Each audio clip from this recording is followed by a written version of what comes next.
आज हम लोग पढ़ेंगे कक्षा 10वीं जो रसायन विज्ञान का दूसरा चैप्टर है आम्ल क्षार एवं लवण। ऑब्जेक्टिव टाइप क्वेश्चन है। चलिए देखते हैं प्रश्न संख्या दूसरा प्रश्न है, लिटमस विलयन जो बैंगनी रंग का रंजक होता है यह किस पदार्थ का बना होता है? तो आपका सही उत्तर हो जाएगा ऑप्शन बी, लीचेन का बना होता है। ठीक है। दूसरा प्रश्न है, निम्नलिखित में से कौन सूचक की तरह इस्तेमाल नहीं किया जा सकता है? तो सही उत्तर आपका हो जाएगा डी। ठीक है। अगला प्रश्न देखिए। अगला प्रश्न है निम्नलिखित में से कौन गंधीय सूचक नहीं है? निम्नलिखित में से कौन गंधीय सूचक नहीं है? तो सही उत्तर आपका हो जाएगा सी, शकरकंद जो होता है जिसमें गंध नहीं होती है, तो सही उत्तर हो जाएगा सी। चौथा क्वेश्चन है, निम्नलिखित में से कौन द्विक्षारकीय अम्ल है? तो सही उत्तर आपका हो जाएगा डी, H2SO4 सल्फ्यूरिक अम्ल। अगला प्रश्न देखिए। अगला प्रश्न है, पोटास एलम होता है, पोटास एलम होते हैं। तो आपका पोटास एलम एक दिक लवण होता है, इसलिए सही उत्तर क्या हो जाएगा? डी हो जाएगा। अगला प्रश्न आप देखिए। अगला प्रश्न है एसिटिक अम्ल एक दुर्बल अम्ल है क्योंकि ऑप्शन में दिया है इसके जलीय विलयन अम्लीय होते हैं, नहीं होता है। ये ज़्यादा आयनिक होते हैं, ये भी नहीं होता है। ये कम आयनिक होते हैं, जो दुर्बल होता है वो कम आयनिक होता है। ठीक है। तो आपका सही उत्तर सी ही होगा। ठीक है। ऑप्शन भी हम देते गए हैं साथ साथ में। आगे प्रश्न आप देखें। अगले प्रश्न है, निम्नलिखित में सबसे प्रबल लवण कौन है? तो आपका सही उत्तर हो जाएगा NaCl, सोडियम क्लोराइड। ठीक है। अगला प्रश्न आप देखें। अगला प्रश्न है, निम्नलिखित में से कौन एक से अधिक अम्लीय लवण बनाएगा? निम्नलिखित में से कौन एक से अधिक अम्लीय लवण बनाएगा? तो आपका सही उत्तर हो जाएगा बी। अगला प्रश्न है, एक विलयन किसी नीले लिटमस को लाल रंग में परिणत कर देता है तो संभवतः विलयन का pH मान होगा। तो विलयन का pH मान आपका 6 होगा, क्योंकि अम्ल जो होता है 7 के नीचे आता है और 7 के ऊपर आपका क्षारक हो जाता है। तो नीले लिटमस पत्र को लाल में परिवर्तित करना यानी अम्लता का गुण उस पर पड़ना। ठीक है। अगला प्रश्न है आपका, जल के अम्लीय एवं क्षारकीय विलयन जिसके कारण विद्युत के सुचालक होते हैं। तो आपका सही उत्तर है सी नंबर, H आयन और OH आयन दोनों होंगे सही। दूसरा प्रश्न आएगा आपका, निम्न में से कौन से धातु ठंडे जल से अभिक्रिया कर धातु के हाइड्रॉक्साइड बनाएंगे? तो आपका सही उत्तर हो जाएगा सोडियम एवं पोटेशियम। सही उत्तर हो जाएगा सोडियम एवं पोटेशियम। अगला प्रश्न आप देखें। अगला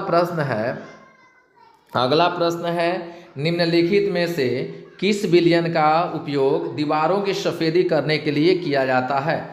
तो किस विलयन का उपयोग दीवारों को सफेदी करने के लिए किया जाता है? तो आपका सही उत्तर हो जाएगा CaOH ट्वाइस या CaOH2 यानी कैल्शियम हाइड्रॉक्साइड। अगला प्रश्न आप देखें। अगला प्रश्न है, निम्नलिखित में से कौन सा बुझा हुआ चूना है? ठीक है। तो बिना बुझा हुआ आपका ये हो जाएगा, अब बुझा वाला आपका ये वाला हो जाएगा। ठीक है। अगला प्रश्न है, लवण Na2CO3 का जलीय विलयन का pH कितना होता है? तो 7 होता है। ठीक है। अगला प्रश्न है, एसिटिक अम्ल का IUPAC नाम है। एसिटिक अम्ल का IUPAC नाम है तो मेथेनोइक अम्ल कहा जाता है। यूपेक नेम से आपका एसिटिक एसिड का नाम मेथेनोइक अम्ल होगा। अगला प्रश्न है, निम्नलिखित में कौन सा आयन लाल लिटमस को नीला कर देता है? लाल लिटमस को नीला कर देता है। ठीक है, कहता है निम्नलिखित में कौन सा आयन लाल लिटमस को नीला कर देता है?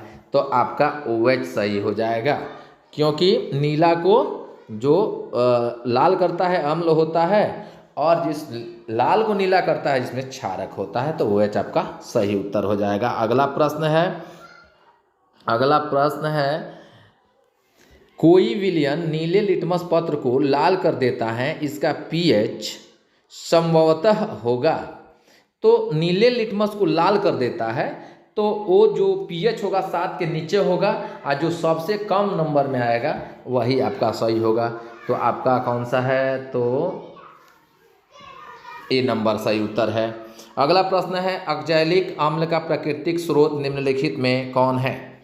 ऑक्जैलिक अम्ल का प्राकृतिक स्रोत निम्नलिखित में कौन है? तो सही उत्तर आपका हो जाएगा टमाटर। देखिए, सबका ऑप्शन हमने साथ साथ में डाल दिया है, आप ध्यानपूर्वक इसको देखें और शेयर करें, लाइक करें, सब्सक्राइब करें। अगला प्रश्न है, प्लास्टर ऑफ पेरिस का रासायनिक सूत्र होता है। तो प्लास्टर ऑफ पेरिस का रासायनिक सूत्र कैल्शियम सल्फेट और हाफ हाइड्रेट होता है। आपका सही उत्तर हो जाएगा बी। दूसरा क्वेश्चन है, लिटमस विलयन जब न तो अम्लीय होता है और न ही क्षारीय, तब यह किस रंग का होता है? ठीक है, लिटमस विलयन जब न तो अम्लीय होता है और न ही क्षारीय यानी क्षारीय, तब यह किस रंग का होता है? पहला ऑप्शन है लाल है, दूसरा है नीला है, तीसरा बैंगनी है, चौथा काला है। तो सही आपका उत्तर हो जाएगा ऑप्शन नंबर सी हो जाएगा। ठीक है, ऑप्शन नंबर सी में क्या है? बैंगनी है। नेक्स्ट क्वेश्चन है, अगला क्वेश्चन है, प्रश्न है, किसी भी उदासीन विलयन का pH मान होता है। तो हम सबको पता है पहले से ही 8वें 7वां और 9वां से आप पढ़ते आ रहे हैं कि उदासीन विलयन का pH मान कितना होता है? तो 7 होता है। अगला प्रश्न देखेंगे। अगला प्रश्न है, निम्नलिखित में से कौन लवण है? तो निम्नलिखित में से कौन लवण है जी? आपका K2SO4 है। अगला प्रश्न आप देखें। अगला प्रश्न है, किसी लाल तप्त आयरन पर जलवाष्प प्रवाहित करने पर कौन सा यौगिक प्राप्त होता है? तो आपका सही उत्तर हो जाएगा सी। हमारे शरीर में pH किसके परास के बीच कार्य करता है? हमारे शरीर में pH किसके परास के बीच कार्य करता है? तो आपका सही उत्तर हो जाएगा बी। ठीक है, सबका ऑप्शन देते गए हैं। ठीक है ना। तो अगला प्रश्न है बेकिंग पाउडर का अणुसूत्र क्या होगा? तो बेकिंग पाउडर का अणुसूत्र क्या हो जाएगा? सोडियम बाइकार्बोनेट हो जाएगा। अगला प्रश्न है, निम्नलिखित में कौन विजातीय यौगिक है? देखिए, पहला ऑप्शन चूना पत्थर है, दूसरा है खगड़िया, तीसरा है संगमरमर और चौथा है प्लास्टर ऑफ पेरिस। सही, आपका सही उत्तर हो जाएगा D number, plaster of Paris, क्योंकि चूना पत्थर, खड़िया और संगमरमर एक ही पदार्थ का नाम है। अगला प्रश्न हम लोग देखें। अगला प्रश्न है निम्नलिखित में सेहत का कौन सा मान क्षारक विलयन का मान देता है? निम्नलिखित में से सेहत का कौन सा मान क्षारक विलयन का मान देता है? तो आपका क्षारक विलयन का मान देने वाला आपका ऑप्शन डी हो जाएगा, क्योंकि 7 से ऊपर क्षारक हो जाता है। आपका अगला प्रश्न है निम्नलिखित अम्लों में से कौन प्रबल अम्ल है? तो आपका प्रबल अम्ल जो होता है लैक्टिक अम्ल है, एस्कार्बिक अम्ल है, फार्मिक अम्ल है, सल्फ्यूरिक अम्ल है। सही उत्तर आपका सल्फ्यूरिक अम्ल हो जाएगा, प्रबल अम्ल है। दूसरा क्वेश्चन है, निम्नलिखित में कौन क्षारक नहीं है? तो क्षारक नहीं है तो क्षारक आपका ये हो जाएगा, क्योंकि ये आपका लवण है NaCl, और जितने आप देख रहे हैं KOH, AOH, थ्राइस, ये आपका क्षारक है। अगला प्रश्न हम लोग देखते हैं। अगला प्रश्न है, निम्नलिखित क्षारकों में कौन प्रबल क्षारक है? निम्नलिखित क्षारकों में कौन प्रबल क्षारक है? तो आपका सोडियम हाइड्रॉक्साइड है, NaOH है। अगला प्रश्न है, कुछ ऐसे पदार्थ होते हैं जिनकी गंध अम्लीय या क्षारकीय माध्यम में बदल जाती है, इन्हें कहते हैं, तो इन्हें गंधीय सूचक कहा जाता है। अगला प्रश्न देखिए, अगला प्रश्न है आपका, सभी धातु कार्बोनेट एवं हाइड्रोजन कार्बोनेट अम्ल के साथ अभिक्रिया करके बनाते हैं, क्या बनाते हैं? सभी धातु कार्बोनेट एवं हाइड्रोजन कार्बोनेट अम्ल के साथ अभिक्रिया करके क्या बनाते हैं? तो देखिए, कार्बन डाइऑक्साइड भी बनता है, संगलत लवणीय और जल भी बनता है। आपका सही उत्तर डी हो जाएगा। बार बार ऑप्शन हम बोल दे रहे हैं। यदि ये वीडियो आपको पसंद आए और इसको बढ़िया से देखें, अंत तक देखें, बहुत इंपॉर्टेंट प्रश्न है इसमें, ये कक्षा 10वीं के लिए इम्पोर्टेंट है, और इसको सब्सक्राइब करें और शेयर करें। सभी अम्लों में पाया जाता है, तो सभी अम्लों में क्या पाया जाता है? तो हाइड्रोजन पाया जाता है। आपका सही उत्तर आपका बी नंबर हो जाएगा।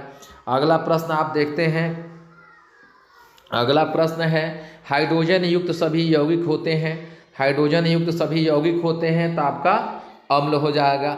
क्या हो जाएगा? आपका अम्ल हो जाएगा। ठीक है, फिर आपका है, अगला प्रश्न है, जल में घुलनशील क्षारक के बारे में क्या सत्य है? तो जल के घुलनशील क्षारक के बारे में क्या सत्य है? तो पहला ऑप्शन है, इन्हें क्षार कहते हैं, दूसरा है स्वाद कड़वा होता है, और प्राकृतिक संक्षारण, देखिए इसमें, और ऑप्शन 2 है जो आपको दिखा रहे हैं, ऑप्शन है प्राकृतिक संक्षारक होती हैं और इनमें सभी, तो आपका इसमें सभी हो जाएगा, सही उत्तर हो जाएगा। ठीक है, फिर अगला प्रश्न है, पीएच में पी सूचक होते हैं, तो पी पुषांक होता है। ठीक है, क्या होता है? पुषांक होता है। अगला प्रश्न आप देखिए, अगला प्रश्न है, एसिटिक अम्ल का प्राकृतिक स्रोत निम्नलिखित में से कौन है? एसिटिक अम्ल का प्राकृतिक स्रोत निम्नलिखित में से कौन है? तो आपका सही उत्तर हो जाएगा सिरका। ठीक है, क्या हो जाएगा? सही उत्तर हो जाएगा सिरका। अगला प्रश्न है, सिट्रिक अम्ल का प्राकृतिक स्रोत क्या है? तो आपका नींबू और संतरा हो जाएगा सही उत्तर। ठीक है, सबका ऑप्शन दे दिए हैं, सबका ऑप्शन साथ साथ में है। अगला प्रश्न आप देखिए, टार्टेरिक अम्ल इनमें से किसमें पाया जाता है? तो सबको पता है इमली में पाया जाता है, हमारे सभी विद्यार्थियों को पता है इमली में पाया जाता है। अगला प्रश्न है, लैक्टिक अम्ल का प्राकृतिक स्रोत है, तो लैक्टिक अम्ल किसमें पाया जाता है? तो दही में पाया जाता है। अगला प्रश्न आप देखिए, अगला प्रश्न है, चींटी के डंक और नेटल के डंक में कौन सा अम्ल पाया जाता है? तो मेथेनाइक अम्ल पाया जाता है। क्या पाया जाता है? मेथेनाइक अम्ल पाया जाता है। अगला प्रश्न है आपका, अगला प्रश्न है, ध्यान दीजिएगा, अगला प्रश्न है, दांतों का क्षय कब प्रारंभ होता है? तो मुंह का पीएच 5.5 से कम होने पर दांत का क्षय शुरू हो जाता है। तो आपका सही नंबर कितना हो जाएगा? बी। ठीक है, कौन हो जाएगा सही? B number, B, option number B. अगला प्रश्न आप देखिए, प्रश्न संख्या 43 है, हमारे पेट यानी उदर से कौन सा अम्ल उत्पन्न होता है? तो सबको पता है हाइड्रोक्लोरिक अम्ल। क्या है? हाइड्रोक्लोरिक अम्ल यानी HCl, है ना। अगला प्रश्न है, हाइड्रोक्लोरिक अम्ल एवं सोडियम हाइड्रॉक्साइड के विलयन की अभिक्रिया से उत्पन्न लवणों को क्या कहते हैं? तो आप सोडियम क्लोराइड कहते हैं। क्या कहते हैं? सोडियम क्लोराइड कहते हैं। अगला प्रश्न है, धोने का सोडा का रासायनिक सूत्र होता है। तो धोने का सोडा का रासायनिक सूत्र क्या होता है? तो आपका सोडियम कार्बोनेट डेकाहाइड्रेट होगा, ऑप्शन नंबर ए हो जाएगा। दूसरा, अगला प्रश्न है, बेकिंग सोडा का रासायनिक नाम है। बेकिंग सोडा का रासायनिक नाम आपका सोडियम हाइड्रोजन कार्बोनेट हो जाएगा या सोडियम बाई कार्बोनेट हो जाएगा। आपका सही उत्तर हो जाएगा बी नंबर।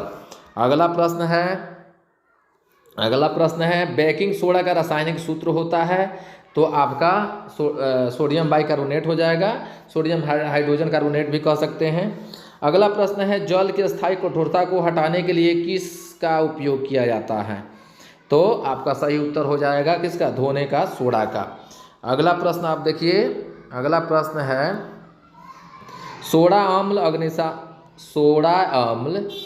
अग्निशामक में किसका उपयोग किया जाता है।